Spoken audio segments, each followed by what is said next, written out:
ঢাকা বিশ্ববিদ্যালয়ের সাবেক উপাচার্য আখতারুজ্জামান, সাবেক প্রক্টর গোলাম রাব্বানী, আওয়ামী লীগের সভাপতিমণ্ডলীর সদস্য জাহাঙ্গীর কবির নানক, সাংগঠনিক সম্পাদক এনামুল হক শামীম, নিষিদ্ধ ছাত্রলীগের সাবেক সভাপতি সাইফুর রহমান সোহাগ সহ ১৩ জনের নাম উল্লেখ করে মামলা করা হয়েছে।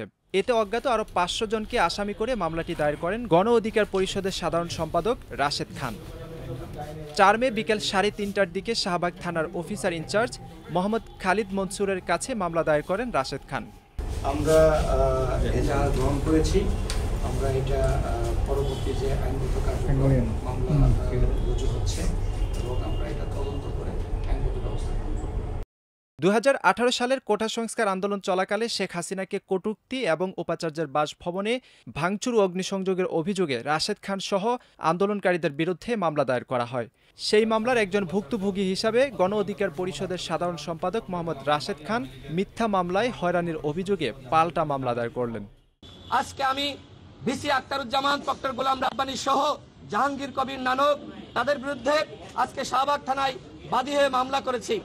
এইভাবে আমাদের মামলা চলমান থাকবে।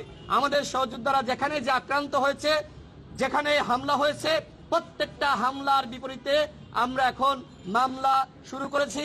এটি কোনো মামলা বাণিজ্য না, এটি আমাদের উপর যে অন্যায় করা হয়েছিল, জুলুম করা হয়েছিল, সেই জুলুমের বিচার চেয়ে আমরা ধারাবাহিকভাবে এই মামলা আমরা শুরু করেছি।